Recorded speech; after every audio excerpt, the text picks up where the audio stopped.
Hi guys, welcome to TechFox.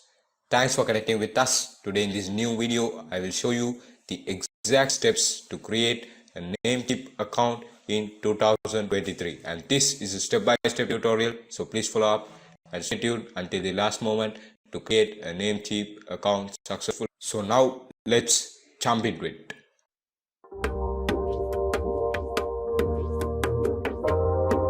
As the first step in this tutorial, I'm going to proceed to this link, and I have attached this link in the description box below.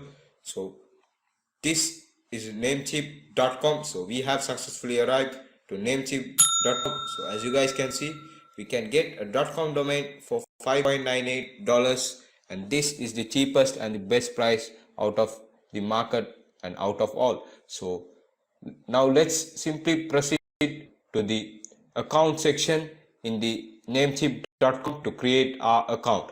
I'm going to simply click on dashboard.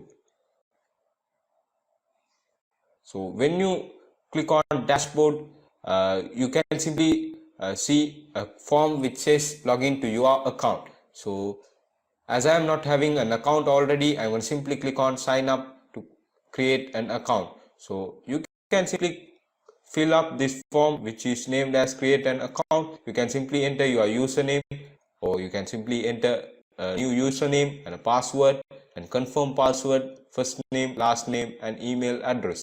So after you enter all of these, and you should simply undo or untick this message, and you can simply click on create and continue.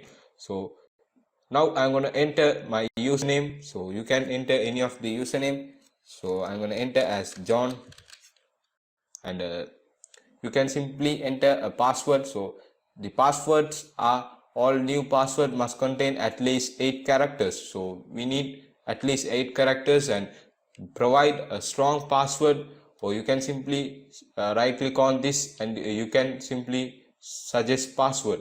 So you should they are encouraging us to use one capital letter and one lowercase letter and one special symbol and one number. So your password should contain at least one of or all of these characters to accept as your password. And after typing your password, you can simply retype your password, and you can simply name your first name, last name and email address. So make sure to give an authentic and a best email address, and this will be your email address where you can manage your DNS server after you buy a domain name from namecheap.com. So this is the simple steps which you need to follow to create an account. So simply after clicking on create account, you will receive a confirm email. Then you need to confirm your email, and you can simply click on login after your account creation, and you can simply enter your username and password and click on sign in. Then your account will be created. So we have successfully learned the exact steps to create an account using namecheap.com. So that's it for this video. Please like, share and subscribe TechFox YouTube channel for more video tutorials like this. See you in the next one.